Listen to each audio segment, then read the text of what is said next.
What's up, everybody? Jaxxsin here, and today I want to talk a little bit about Bethesda's decision to no longer offer review copies of their games, period, ever, never again.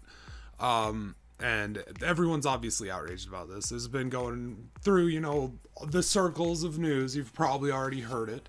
I originally heard of this. My buddy Aristotle sent me a link to a Polygon article. And as much as you guys know how I feel about Polygon, as much as I disagree with them on so many things in this article, I actually agree with a lot of what they said. Even though in my mind, I still see Polygon doing this, it's very self-serving. Okay, so first and foremost, why won't Bethesda do it? Because they don't fucking need to. They don't fucking have any reason to. They didn't with Fallout 4, and it had more day one players than any game in a long time. I just read that No Man's Sky had over 200,000 players first day.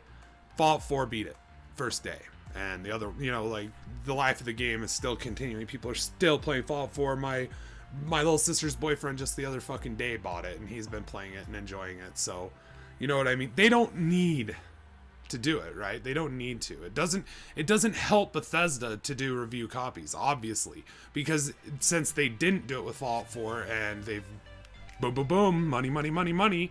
Okay, so from Bethesda's standpoint, it makes sense. Why is it a bad thing? Well, obviously. In Bethesda's case, I'd say it's more of a port situation on, the different versions of the game on different platforms. That's one of the biggest problems with Bethesda's games now and for always, in my opinion. And it has no sign of changing anytime soon. But the thing about the Polygon and their article, and I'll have a link to it below. Polygon gets access to games way early, okay? And right now I'm going to do a little bitter rant for you, okay? And I'm going to be salty. And you can call me a bitch, you can say whatever, but I think it's fucked up that, a guy like me who's kind of trying to do walkthroughs, a guy who's trying to do reviews, by the time I get access to a game and play through it enough to do the kind of review that I want to do, because I want to have beaten the game before I do a review, right? In order to do that, I have to fucking get the game early, because they have the game, okay? They've already beaten it. They have walkthroughs up by the time I ever see the game, okay? And the thing about that is a Polygon review is usually fucking 14 minutes, right? And it's fucking crap. It's very uninformative. Half the time, the person playing the goddamn game and the gameplay footage doesn't know how to play fucking video games, and it's apparent as shit. See Doom, their Doom gameplay video for any further. If you need proof, just go watch Polygon play Doom. So the thing about it is, in that case, I just don't give a fuck. But there are lots of reviewers that are not going to have access to it anymore. A couple of the most, in my eyes, most notable are Karak over at ACG and Jim Sterling. Those two guys are two reviewers that I have grown to trust. I like, especially in the case of Karak with his games, and I just love Jim Sterling's commentary on the industry. He's spot on all the time, right? And so with that said, and he also has very good taste in video games. I may not agree with him sometimes. He might not like things that I personally like. He may he may fucking love something that I'm just like, nah, it's not that good, Jim. But it doesn't matter, because at the end of the day, I still, I can trust his opinion more than a Polygon or a GameSpot or an IGN or fucking on and on and on and so forth and so forth. ACG, I tell you, this game right here, Battle Mage Lichdom, he said wait for a sell. Waited for a sell, got it for $10. Glad I got it. It's fun, has lots of performance issues. It's a really hard port for the PS4. Frame rates just crash all over the place. Every time you go around a new turn and new, terrain is visible, fucking thing will just shit the bed. Go to probably 2 or 3. But that said, he's not going to be able to get advanced copies either. And both of those dudes have a video out about this. I will put them in the link below too. I haven't watched them, but the second I hit render on this, I'm going to go and watch those while it renders. So, because I've been curious to hear what it said, but what they have to say about it, but I've been wanting to do my own thing on it. So, if Bethesda does this, and they continually do really good business, then I guarantee what you're going to see very soon is you're going to see other publishers, other developers slowly starting to pull back the review copies on. I mean, we already saw it in Mafia. Mafia 2. And who knows, maybe that was, you know, and that, I was going to do a video on that, but I just don't know anything about those games. So I was going to turn it into a, you know, like, when you hear that there's an embargo on the game, you should definitely be careful and make sure that, you know, you kind of wait to see what people say about it. You know, unless you're 100% positive you want that game and it's going to be good for you. But if you're just kind of so-so about a game and you hear that they're not doing reviews for it, there's a review embargo on the game, they're not giving anyone early access to it to review it, that should automatically raise the hairs up on the back of your neck. Because there's only one reason to do that, and that is the game is not going to do well in reviews, in my opinion. And that's why, you know, when you see the same thing in Hollywood, you see like Marvel, they'll give their movies out to reviewers and critics, like 2-3 months sometimes before the things come out, right? DC, they do it a week before, right? They do it a week before. There's a reason that DC does that. It's because they know they have the weaker movie. They know that people are going to say that. They know that, you know, like, there's plot holes bigger than my fucking, you know, I don't know. Something big. I was gonna say my dick, but let's face it, I got a tiny ass dick, so it doesn't really work in that analogy. Anyway, but the point is, you know, you see this all the time, and it usually is a foreshadowing of bad things with the product, that they're saying, no, you can't have early access to this. No, you can't do an advanced review on this, you know.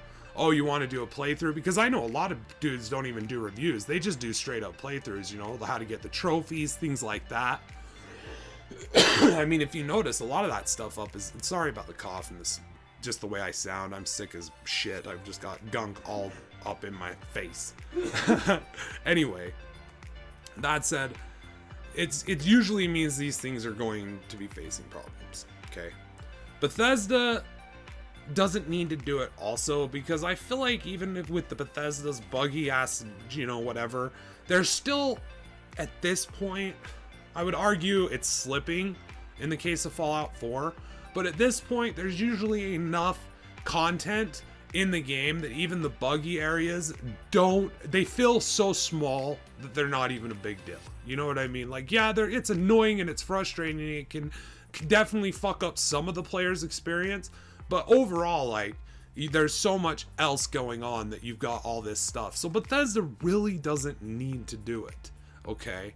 Why should Bethesda give out an advanced copy on the chance that it could take one sale away from it, when if they don't give out advanced copies and whatever, they see the type of return that they saw with Fallout 4, that I guarantee you they will see with the Skyrim Remastered, that I guarantee you they will see with Dishonored 2. Okay, Bethesda Doom. I'm pretty sure Doom was another one that didn't have advanced copies. I could be wrong. All right, but my point is, this is something you need to watch out for, because it's going to move away from just Bethesda doing this.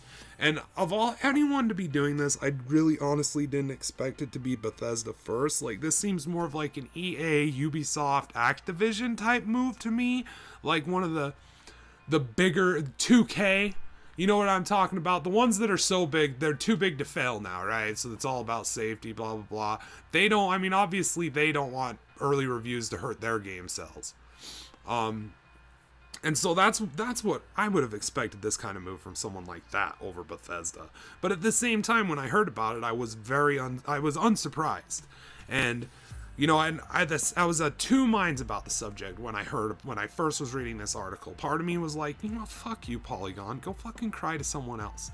You motherfuckers don't even have to try to get views. You know, you get early access, you get blah, blah, blah. It's just, and part of me was just like, the whole time reading, I was like, shut up. But then there were parts they were saying that were making sense. And I started to realize that this isn't just about Polygon and people, those, you know, really half-ass reviewers that really aren't informing the consumer, that are honestly, in some cases, I feel like they may as well be taking money from a lot of these developers and companies with how many passes they give them, how uncritical they are of very shitty, shady business practices that they, you know, all the time participate in. All of these companies all the time are doing things. And I started to think about guys like Karak.